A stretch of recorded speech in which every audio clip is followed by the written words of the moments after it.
All right, ready to dive into something kind of unexpected. Okay, I'm intrigued. We're going to tackle bath wall installation. Oh, wow, that's specific. But trust me, there's more to it than you might think. We're talking about Avora Bath's acrylic system and their official instructions, and we're going deep, like really deep. So we're going full on DIY expert mode. Exactly. We're going to unpack everything, all the steps, the details, you name it. Like even the stuff that makes you go, wait, why is that even in there? Precisely. So, if you're thinking about tackling a bathroom reno or even just curious about the process, this is for you. It's like getting a behind-the-scenes look at how the pros do it, right? Totally. Even if you're not a DIYer, understanding how it's done can help you make better choices if you ever hire a contractor. Makes sense. You wouldn't want to just hand over the reins without knowing what's going on. Exactly. Okay, so first things first. These instructions are incredibly detailed. I was a little intimidated at first, seeing things like needing a specific size hole saw. Yeah, I can see how that could be a little daunting. Like, what if you don't have that exact size? Right. It made me wonder if I was even qualified to read this, let alone actually install one. That's the thing about these instructions. They don't mess around. But in a way, that level of detail is a good thing, right? For sure. It shows they've thought of everything to help you get it right, to avoid any major mishaps. Okay, so let's jump in, starting with the very beginning. They talk about removing the old fixtures carefully, especially if you want to reuse them. Oh yeah, that's crucial. I can totally picture someone getting a little too enthusiastic with the demolition and then realizing, oops, I needed that. Right. It's like the instructions are saying, enthusiasm is great, but let's not get ahead of ourselves. There's a part that threw me off a bit. Go on, what is there? Screw blockings. Using 158 drywall screws as required. Blocking. Is that like something football players do? Huh. I had the same thought. But turns out it's all about creating a super solid foundation for the new wall. Oh, like making sure it's anchored properly so it doesn't move around later. Exactly. Think of it like building a house. You want that foundation to be rock solid. Right, you don't want the whole thing coming down after a few hot showers. And then there's this little curveball they throw in. Wipe existing walls with rubbing alcohol. Wait, what? Rubbing alcohol. It sounds a bit strange, right? Like, are we in a chemistry lab or a bathroom? Maybe it's to sterilize the wall before installing the new one. That's what I thought too, but it's actually about creating the ideal surface for the adhesive to stick to. Oh, I see. So it's like prepping a canvas before you paint? You want to make sure there's no dust or grime that could mess up paint? Exactly. Rubbing alcohol removes any residue that could interfere with the adhesive's bond. Okay, that makes more sense. Uh, You wouldn't want your brand new bath wall peeling off a week later. All right, so we've got our prepped wall, and now it's time for the sticky pads. The sticky pads, those little foam squares. Yep, those are the ones, and they're actually more important than you might think. Really? How so? It's like they're choreographing the placement of the wall panels, making sure everything is aligned perfectly. Oh, so it's all about precision. Exactly, because even a slight misalignment can lead to gaps or unevenness, which could affect the whole installation. They even tell you to leave the paper on the adhesive until the final fit, which shows how much they value accuracy.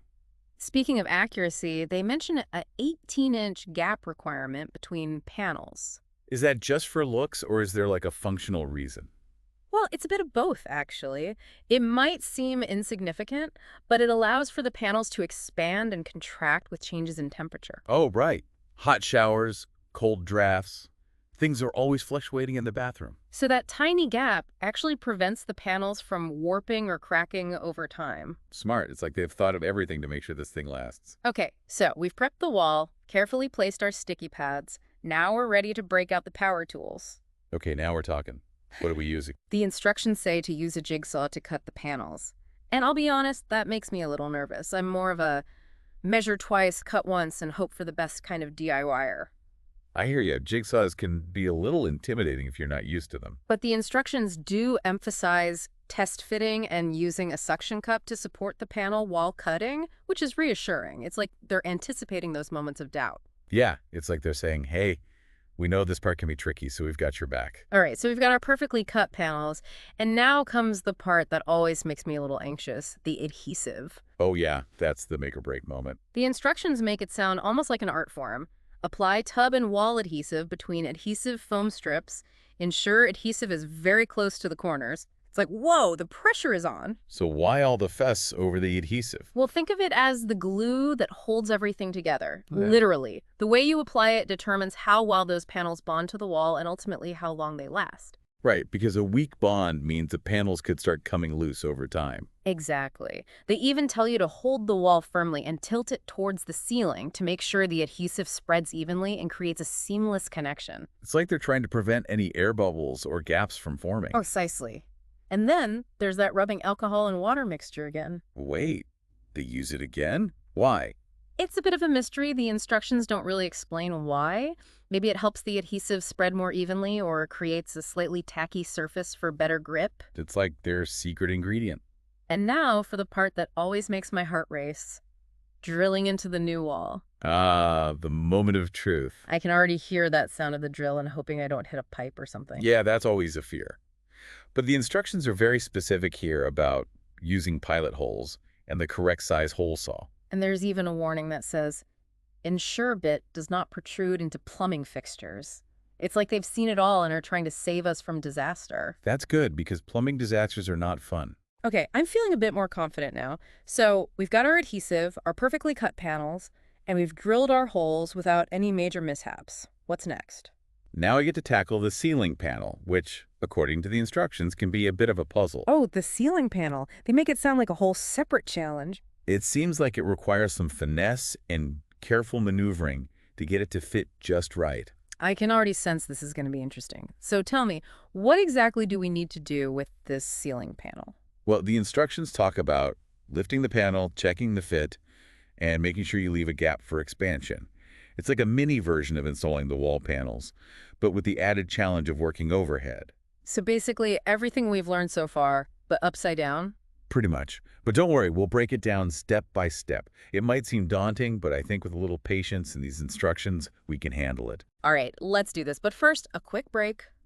Welcome back to our deep dive. We've made it through the prep work, the sticky pads, the cutting, even the adhesive and drilling.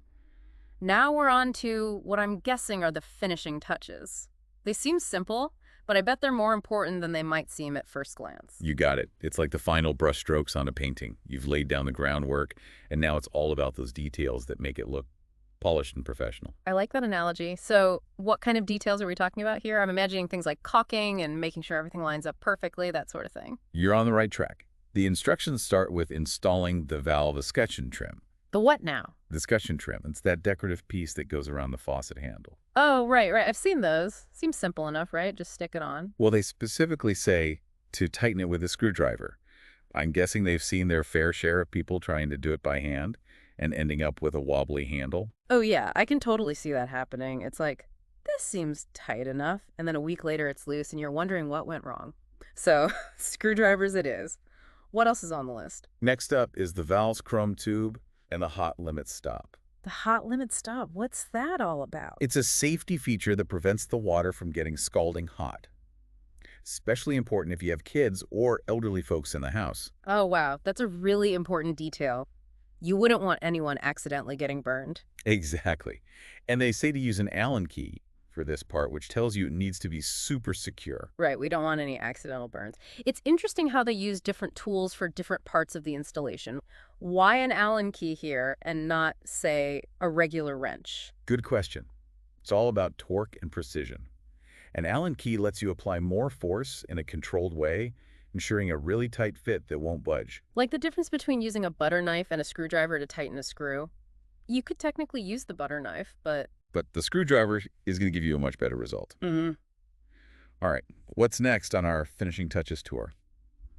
Let's see. Looks like we're moving on to the tub spout. Ah, yes, the tub spout. The instructions are all about making sure you create a watertight seal here. Lots of silicone, making sure the copper pipe is smooth and burr-free. Okay, making sure there are no leaks. That makes sense. Anything else? Oh, there's this instruction. Gently wiggle and push the tub spout onto the pipe. Gently wiggle and push. That sounds more like a dance move than a plumbing instruction. Oh, I know, right? But it actually makes sense. You want to make sure the spout is fully seated on the pipe, and that little wiggle helps distribute the silicone and create a tight seal. Okay, that's a visual I won't soon forget. And then, of course, they remind us to ensure the tub spout is straight. Seems obvious, but I can see myself getting so caught up in the technical stuff that I forget to check the basics. It's easy to get tunnel vision when you're focused on a task. But that's why those reminders are so important. It's like they're saying, take a step back, admire your work, and make sure everything looks right. And speaking of looking right, next up is the shower arm. Seems like they're emphasizing getting a good seal here as well. Absolutely. Plenty of pipe dope, making sure the arm is fully inserted into the wall fitting. And guess what? They tell us to ensure the shower head is straight. You got it. Straight tub spout, straight shower head. It's a recurring theme for a reason. You don't want your beautiful new bath wall to be undermined by a crooked fixture. It's all about that final touch of professionalism. Absolutely. So we've got our fixtures in place, all perfectly aligned and sealed up tight. Hmm. What else is left on the finishing touches checklist? Well, if you opted for those fancy corner shelves, the instructions have a whole section on installing those. Corner shelves. I love a good corner shelf in the shower. Yeah, me too. And they're big on using those sticky pads again here. Even suggest using a level to make sure the shelves are perfectly horizontal. It's like they're saying, we want your bathroom to look amazing and be practical. So we've got our perfectly aligned shelves, our straight fixtures, everything sealed up tight. I think we're done, right? Almost. They do have one last reminder.